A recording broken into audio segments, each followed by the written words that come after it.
Calgary, a plebiscite to gauge Calgarians' interest in hosting the 2026 Winter Olympics could be punted into the new year if federal and provincial funding isn't committed by September, says Mayor Naheed Nenshi. If we do not have the financial commitments in a reasonable time, it would take a lot to convince me that we could have a plebiscite without citizens having time to really look at those numbers in detail.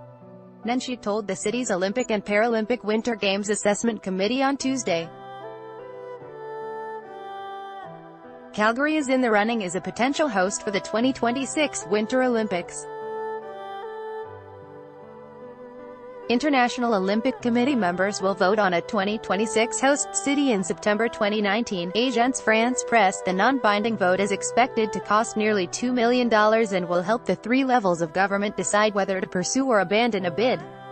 While bureaucrats have drafted a version of the ballot question, have set a tentative date for the vote, and have a much clearer understanding of the price tag, none of that information has been made public. The Calgary Bid Exploration Committee has projected the Games would cost $4.6 billion, with revenue covering about half the price tag. That estimate didn't include inflation or the cost of unbuilt facilities. Article continued below. Read more.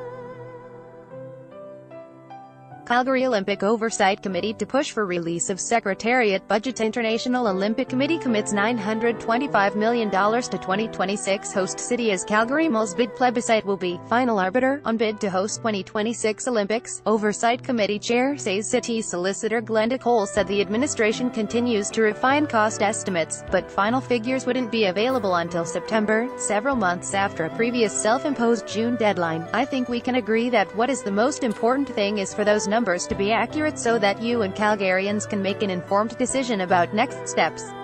Cole told the committee. Time remains a significant concern and risk on the Olympic file, she said, adding,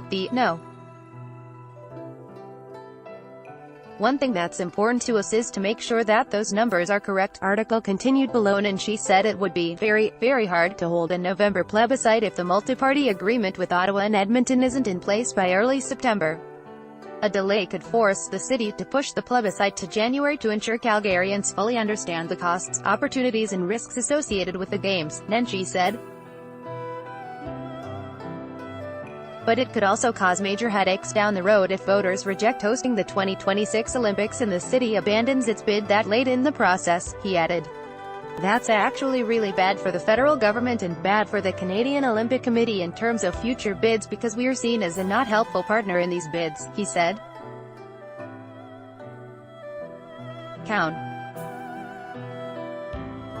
Evan Woolley, chair of the Olympic Oversight Committee, said the city must allow enough time for Calgarians to digest the information before they head to the polls. We want to put forward the strongest, best numbers we have, he said. We want to put forward who's going to be paying for what potentially, so that leading up to that plebiscite, Calgarians can have all of the facts in place before they have that discussion. Count.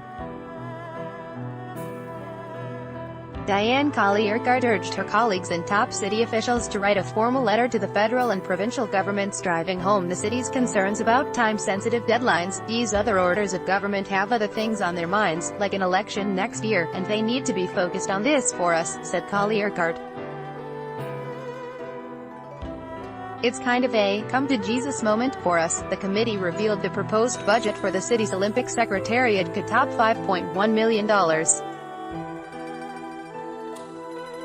The money would be pulled from corporate program savings and used to hire consultants, run a public engagement process this fall and pay for city staff. The city, provincial and federal governments have already committed a combined $30 million to fund the bid corporation, now called Calgary 2026. It's really not ideal, but I'd rather spend the money almost as an insurance basis to say let's make sure that what they're bidding for is what we want at the City of Calgary, said Cowan. Peter DeMong. Trevor Howell is an urban affairs reporter with Star Metro Calgary. Follow him on Twitter, @Chawell.